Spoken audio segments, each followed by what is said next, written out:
Hi guys, this is Alea Jen and welcome back to my YouTube channel. So for today's video, paano ko nga ba inuuto yung alaga ko? So, ang priority kasi dito sa Hong Kong para tumagal ka is kailangan malapit ka sa alaga mo. Alam mo yung mapagkakatiwalaan ka, yung ka-close mo yung alaga mo, nakikinig sa'yo yung alaga mo. Yun yung priority dito kasi tinuturing ng mga amo yan na parang treasure nila talaga yung bata. So, mahal na mahal talaga nila yung mga anak nila. Kaya, ginagawa nila ang lahat. So, kapag mabait ka sa alaga mo or nakuha mo yung loob ng alaga mo, medyo mahirapan silang tanggalin ka. So, ayun yung way, pinaka-priority talaga. Ayun yung pinaka-top 1 talaga kung paano ka hindi ma-terminate dito sa Hong Kong. So, paano mo ba uutuin yung alaga mo? Unang-una, wag mo siyang pangaralan muna kapag bago ka pa lang. Wag kang magalit sa kanya, basta wag mo siyang pangaralan. Hayaan mo muna siya sa ginagawa niya. Tantsahin mo muna kung saan ka pwedeng mangaral. Ayan, kasi yung ibang mga amo, ayaw nila na pinapangaralan yung anak nila. So, tanungin mo din yung amo mo kung pwede mo disiplinahin yung bata in case na magkamali or ganyan. Kasi, mapapansin yan nila kung nag-iiba yung ugali ng bata. So, dati kasi may kaibigan ako na Thailander daw yung katulong niya, katulong nila, tapos yung bata is, pangit ng ugali sa mga parents niya. Parang, pag dumadating yung mga magulang niya, galit siya, ayaw niya, inaaway niya yung magulang niya. So, pinalitan ngayon. So, bali nilipat yung Thailander. Doon siya nilipat sa paggawa ng mga gawain sa bahay, pagluluto. Yung nag-aalaga na yung kaibigan ko na Pinay. Tapos, mga 2 araw pa lang na yung Pinay yung nag-aalaga, bumait na yung mga alaga niya. Hindi na sa magulang, hindi pagdating, malambing na yung mga bata. So, sabi ng amo niya, very good, very good. Simula ngayon, hindi na namin to ipapaalaga doon sa Thailander yung bata. Ikaw na yung mag-aalaga. So, siya nag-aalaga hanggang ngayon. Hatid sundo niya yung 2 sa school. Ayun lang yung talaga yung trabaho niya. Yung bata lang talaga. So, yung Thailander sa bahay. So, kailangan guys, alamin mo muna kung pwede kang mangaral. So, unang-una, wag mo muna silang pangaralan pag bago ka lang. Tignan mo muna kung ano yung ugali niya. Kasi, yung alaga ko, nung bago pa lang ako, nakikita ko yung ibang mga laruan ng mga magaganda ba, pero hindi niya pinapansin. Tapos isang beses may laruan doon na bata na nakahubad. So sabi ko, ang cute-cute ng bata na to, ng laruan. Sabi ko, ilagay ko kaya to sa dollhouse niya kasi yung dollhouse niya may mga kama doon, may mga nakalagay ng mga bata-bata. So nilagay ko yun doon. Tapos pag uwi niya, nagwala siya guys, umiyak siya. Ganun siya dati, nung bago ako, umiyak siya. Sabi ng nanay, bakit? Tapos sinumbong niya na may binago niya. Sabi niya, binago niya yung laruan ko, ganto. Sabi ko, natawa na lang ako sa sarili ko kung anong kalukuhan ko dati. At nang huli na, naintindihan ko na nandun pala sa utak niya, nandun yung mga ginagawa niya. Habang naglalaro siya, nagsasalita siya ng salita nila, tapos naglalaro siya. So, alam niya lahat ng mga nilagay niya dyan sa dollhouse niya. So, nilagyan ko ngayon ng bata na hindi niya naman gusto yon or hindi niya kasama yun sa karakter na nilalagay niya doon, kaya siya umiyak. So, parang nailang ako kung anong gagawin ko sa kwarto niya, sa puro niya laruan. Kasi nga, hindi ko alam kung paano linisin kasi ayaw niyang ipagalaw. Ilang buwan ko yan na struggle, yung linisin yung laruan niya. Nag-aaway kami parati. Kasi kada uwi niya galing sa school, titignan niya kung may nabago doon sa mga nilalaro niya, tapos pag may nabago, galit na galit siya, umiiyak siya, kaya ayaw niya ako dati, hindi niya ako gusto. Ang hirap, tapos yung nanay yung tagasalot, yung nanay yung tagasabi na pinapagalitan niya yung bata para, pag pinagalitan niya kasi yung bata, hindi na nagagalit yung bata sa akin. So, ganun. Hanggang sa, hayaan ko kaya to. So, hindi ko na nililinis kung ano yung mga pinagagawa niya. Iniskip ko lang. Tapos, unti-unti ko siyang una, kakampi niya ako. Paparamdam niyo sa kanila or sa kanya na kakampi mo siya, na siya yung parang best friend mo na kung ano yung sasabihin niya sa'yo, wag mo munang i-share sa amo mo. Halimbawa, sasabihin niya, ganito, may ginawa akong ganito sa school, ganyan. Sabi niya sa akin, alam mo ba Jen, hindi na ako nag-aaral ng math. Sabi niya sa akin nakaraang araw, hindi ko sinumbong sa mama niya. Sabi ko, bakit? anong ginagawa mo? Sabi niya, hindi ako nakikinig. Sa school, hindi ako nakikinig. Sa akin lang yan nagsishare ng ganyan. Sa parents niya, hindi. Hindi ako nakikinig. Paano yung yung math class mo? Di ba may math class ka? Yung activity? Nakikinig ako doon, konti lang. Basta lang, answer lang ako sa papel, pero hindi ako nakikinig. Wala ako masyadong natutunan. Sabi niya ganun sa akin. Sabi ko, bahala ka dyan, pera nyo naman. Sabi niya, alam mo ba, nagsasayang lang yan ng pera ni yung mama ko, sila ni daddy, nagsasayang lang sila ng pera paaralin ako sa mahal na school. Sabi niya ganun. Wala naman akong natutunan doon eh. Sabi niya, wala talaga akong natutunan dyan. Inahayaan ko lang siya. Sabi niya kasi, pinapaaral lang nila kami konti. Buti pa nga sa bahay may natutunan ako. Sabi niya ganun.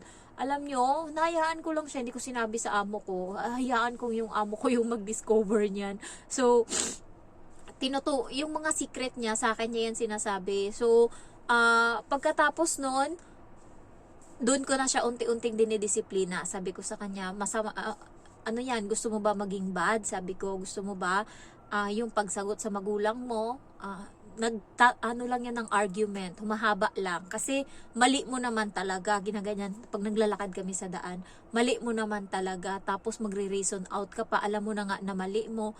Kung gusto mo, manahimik ka na lang. Kasi pag nagalit yung mama mo, pagkatapos niyan, pag tahimik ka na, hindi na yan siya magagalit.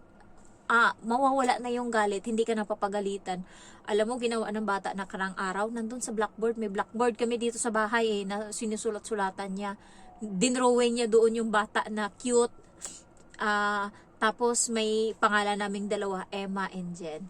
Tapos nakalagay doon, to stinky scolder. Sabi niya, ang tawag niya sa mama at papa niya, stinky scolder. Tapos may drawing doon na pangit na yun daw yung mama at papa niya. Kami yung nakangiti doon sa kabila na sabi niya, sabi niya, hindi nyo ba alam na ilang beses, 2,700 days nyo na ako pinapagalitan. Sabi niya ganun. Pagod na ako. I had enough. Sabi niya ganun doon sa sulat. Ewan ko anong sabi ng parents niya. Sinabi niya talaga, ilang beses niya na yan iniiyakan sa akin. Parang nadidepress siya.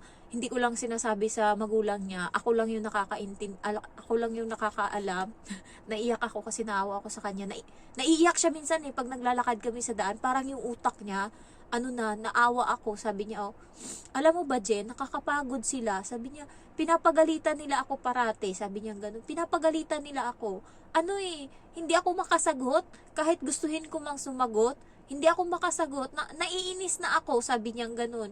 Kasi pinapagalitan siya ng papa niya. Pero yung naman, hindi niya lang naiintindihan. Para din naman sa kanya yon. Pero iba yung accept sa utak niya. Kapag sabi niya, alam mo ba ngayong linggo, ayoko ng linggo na to, naiinis ako. Simula Lunes, nagalit sa akin hanggang ngayon. Ganun siya. Sinishare niya sa akin yung mga problema niya. Naawa ako sa kanya ba? Tapos sabi niya, kaya nasabi niya yun doon sa blackboard. Hindi ko lang alam kung naintindihan. Kaya isang beses daw inopen niya daw sa mama niya. Sabi niya, alam mo ma, pag pinapagalitan ako or minsan hindi ako komportable. Gusto kong sumagot kaso ayoko lang humaba yung yung salita. Sabi ngayon ng mama niya. Kung feel mo na kung hindi ka comfortable, pwede kang sumagot. Yun yung tinandaan niya ngayon. Bumalik na naman kasi dati sabi ko sa kanya, huwag kang sumagot kasi dati kung galit yung mama niya, galit din siya. Sabi niya, sinabi ng mama ko Jen, na kung galit sila, tapos hindi ako komportable, pwede din akong magalit, pwede ko din silang pagalitan.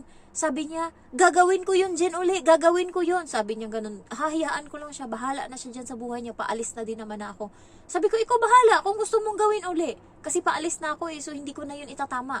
Kasi sabi ng nanay niya, mahirap yung baliin mo yung sabi ng nanay, so bahala kayo dyan. Sabi ko, okay lang, gawin mo kung anong gusto mo. Hindi mo naman ako pinapagalitan, di ba? Sabi ko ganun. Hindi naman kita pinapagalitan, so walang issue. Hindi mo rin ako papagalitan. Sabi niya, oo, hindi naman kita pinapagalitan.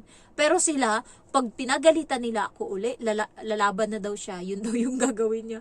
Sabi ko, bahala ka, yung nanay mo yung nag-utos. So, ng nanay na tumatawa kami, katulad kahapon, sumasayaw-sayaw siya, nagbabali-bali siya, tapos nagma-martial arts siya. Hindi yun alam ng mga magulang niya na sumasayaw-sayaw siya.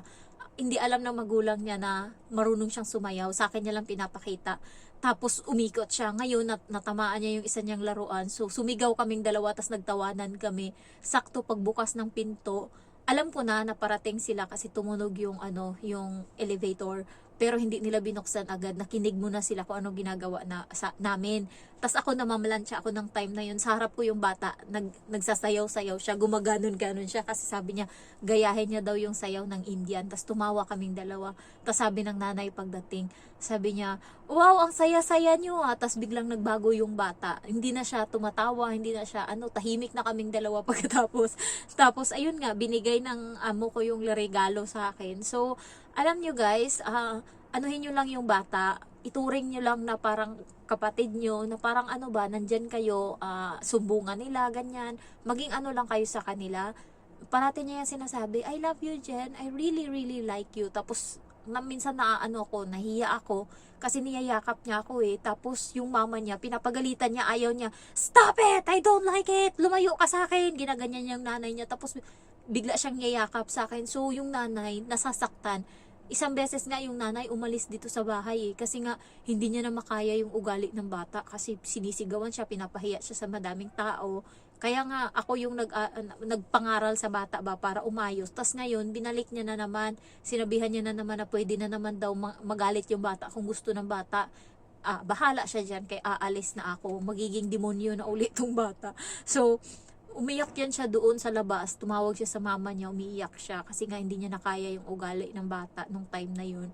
Bigla kong inayo, sabi ko hindi pwede yung ganyang ugali mo, magulang mo yan, sabi ko ganun. Pagka sila lang yung nagmamahal sa'yo, wag mo silang saktan, wag mo silang pagalitan, ganyan. So umayos na yung bata, yung ugali ng bata, sobrang okay na. Bigla na naman niya ngayong ay bahala sila. Iba kasi yung disiplina nila. Basta sabi ko sa bata, gawin mo yan sa kanila, wag mong gawin sa akin kaya magagalit ako sa'yo. Tapon ko tong mga laruan mo. Sabi ko gano'n. Sabi niya, sila lang naman yung kaaway ko parati. So, hindi ibang tao yung papagalitan niya pag hindi siya komportable. Yung mga magulang niya, sa akin, walang problema. So, kaya inahayaan ko siya. Sabi ko sa kanya, Emma, wala mo na akong regalo ngayon sa yung Pasko ha, gipit ako sabi ko ganun sa kanya, wala akong pera. Sabi niya, okay lang, sabi niya, tinanong niya ako, ano gusto mong regalo? Siguro pinapatanong ng nanay ko ano gusto ko. Sabi ko, wala, okay na ako, basta healthy lang yung pamilya ko, okay na ako, wag na regalo. Ayoko, sabi kong ganun sa kanya. Pero binilhan pa rin ako ng amo kong babae. So pinapatanong pala ng bata.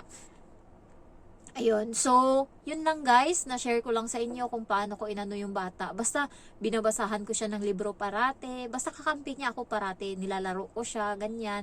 Pero pagkagalit ako, tinatapon ko yung laruan niya.